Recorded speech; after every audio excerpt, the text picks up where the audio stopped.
Real Madrid, the most feared club in Europe? Not this season. No Champions League, no La Liga, no Clásico wins, 4 straight L's to Barcelona. And just to really twist the knife, it was Hansi Flick, the man coaching with a clipboard and a grin, who absolutely cooked Carlo Ancelotti. Let's talk facts. Real Madrid got knocked out of the Champions League by Arsenal, not 2006 Thierry Henry Arsenal, not the Invincibles. But Mikel Arteta's Ball Retention FC, a club that hasn't touched a UCL final since flip phones were a thing. They didn't just beat Madrid, they exposed them. Declan Rice bossed the midfield. Odegaard, a former Madrid reject, pulled strings while Kraus looked like he was playing in slow motion.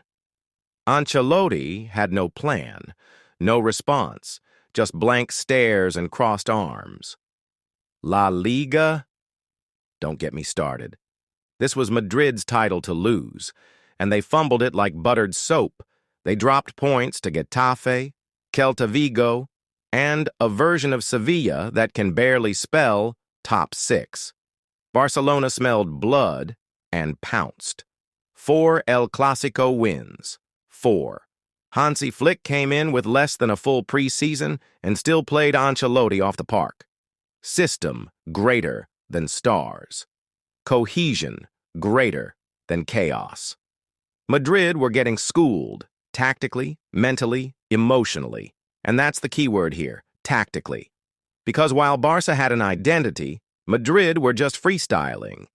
Long balls to Vinicius, Hail Marys from Bellingham, crosses from the wings and prayer hands in the box. It was FIFA career mode football, without the sliders.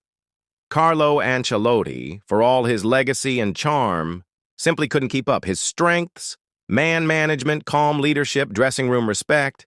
But in 2025, that's not enough. Modern football is a chess match.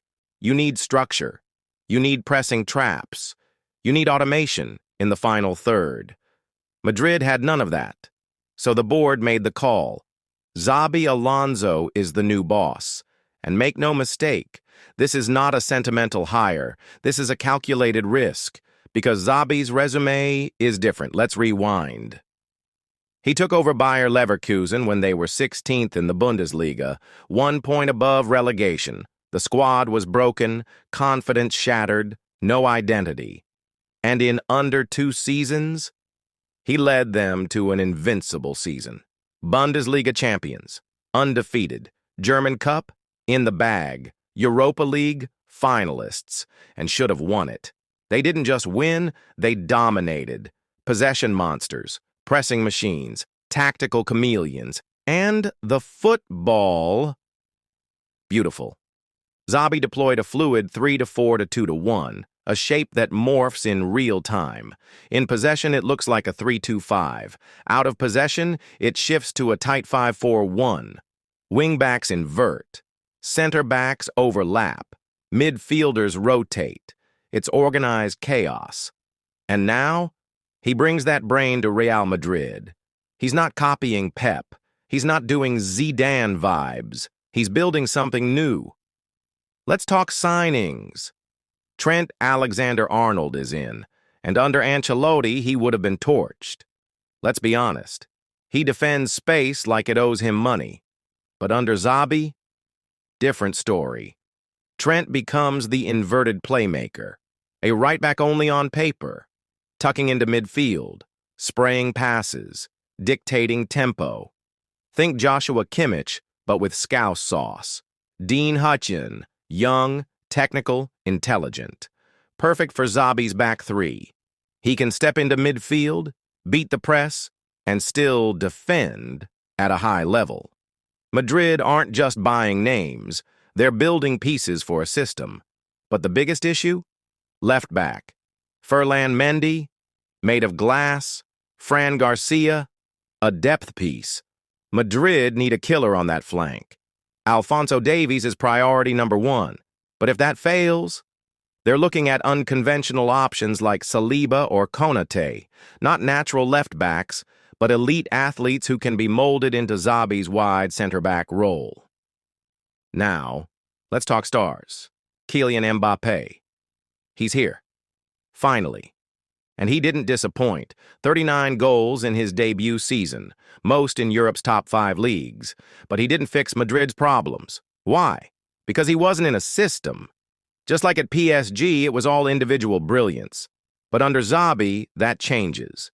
Mbappé will have to press. He'll have to make decoy runs. He'll have to play without the ball. If he buys in, Ballon d'Or incoming. If not, it gets messy. Arda Güler, criminally underused. But Alonso, he loves cerebral midfielders. Don't be surprised if Güler becomes his new Florian Wirtz, the creative number. 10 who makes everything tick. Vinicius Jr. will have to evolve too. No more solo missions. No more isolation plays. He needs to function within the system. Stretch defenses, create space, combine with midfielders. Rodrigo, Camavinga, Valverde, Tchouaméni. These guys were playing freestyle jazz last season. Now, it's time for symphony. Structure, roles, patterns.